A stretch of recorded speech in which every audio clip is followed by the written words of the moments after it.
Menawi umur bayi ingkang dipun kandhut punika sampun titi wancinipun wulan kaping 7. Bismillahirrahmanirrahim. Assalamualaikum warahmatullahi wabarakatuh. Salam rahayu, rahayu, rahayu. Sumangga kita sesarengan tafakkur amuji syukur wonten ngarsanipun Allah Subhanahu wa taala.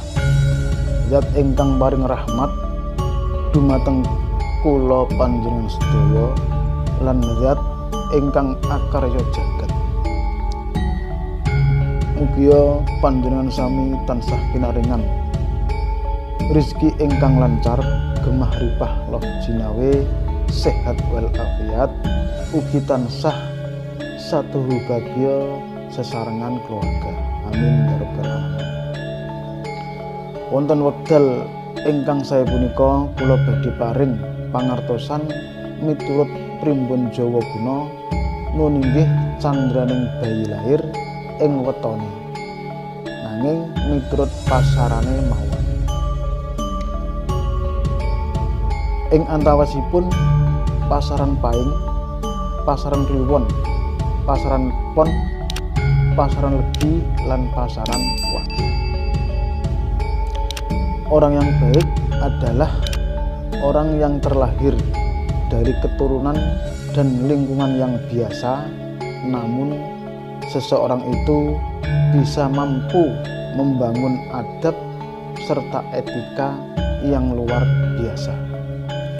Bersama kami Primbon Jawa ID, semoga bermanfaat. Sedulurku sedaya ingkang satuhu bagya, nami pasaran ing Primbon Jawa kuna wonten gangsal. Inggih punika kliwon, legi, paing, pon lan wagi. Nami-nami pasaran punika tansah dipun sarengi kalian dinten. Contohipun Sabtu kliwon, Ahad legi, Senin paing lan saterusé.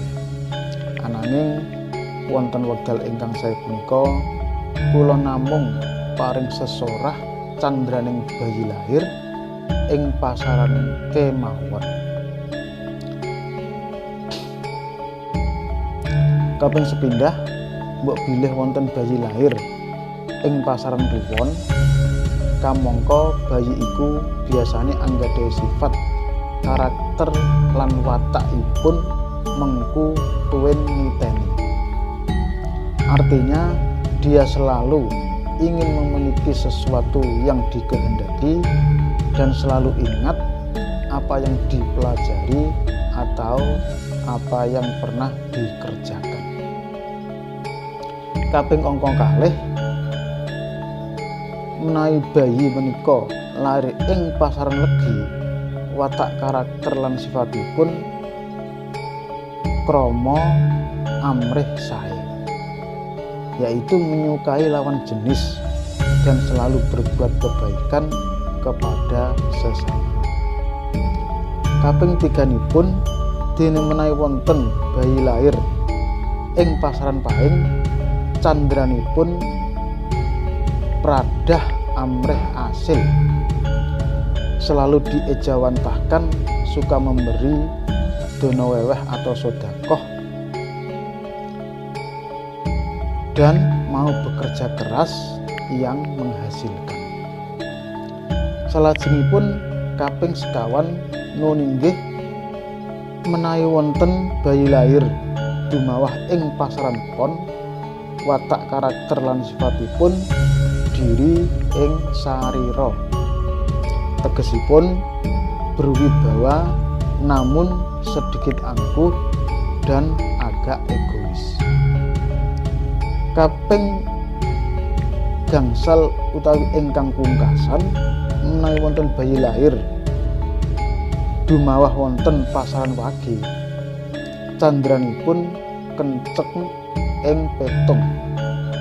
Orang yang dianalogikan sifat watak dan karakternya orang tersebut selalu berhati-hati dalam melangkah dan selalu memperhitungkan untung dan ruginya suatu pekerjaan. Dumateng sedulurku sedaya, khususipun sederek putri ingkang ngadhepi bobot ngandhut utawi hamil, mugia panjenengan tansah ngati-ngati ampun ngantos salah kedaden anggenipun ngandhut hamil utawi bobot. Sageta panjenengan tansah anglampahi pinten-pinten amalan sae, tirakatan ingkang istiqomah lan kerep sedekah utawi dana weweh ing kiwa tengene sedulur lan ing tangga pepareng. Sedaya lelampahan sae kala wau ndadosaken sifat karakter lan kepribadian ing bayi ingkang badhe mijil. Menawi mijil kakung utawi jaler dados satriya ingkang cerdas, dermawan lan saleh. Menawi mijil putri dados wanita ingkang anggadhahi etika, adab lan sifat rendah hati saha wanita ingkang salehah. Amargi sae lan awonipun anak punika tansah miturut lelampahan ingkang dipun beta kekalih tiyang sepahipun. Amalan ingkang sae inggih punika tiyang sepahipun tansah midhungani ing rinten lan wengi. Dene doanipun nyuwun selamat. Doa kangge keselamatan inggih punika Allahumma inna nas'aluka salamatan fid din wa afiyatan fil jasadi wa ziyadatan fil ilmi wa barakatan fil rizqi wa barakatan qabla wa taubatan qabla al maut wa rahmatan indal maut wa maghfiratan ba'dal maut. Allahumma hawwin alaina fi sakaratil maut wa najatan minan nar wal afwa indal hisab. Salajengipun ingkang dipun lampahi calon ibu inggih punika tirakatan ingkang istiqomah. Nuwun inggih sageta nglampahi siam ing dinten Senin lan Kemis. Wondene bacaan niat puasa hari Senin inggih punika Bismillahirrahmanirrahim.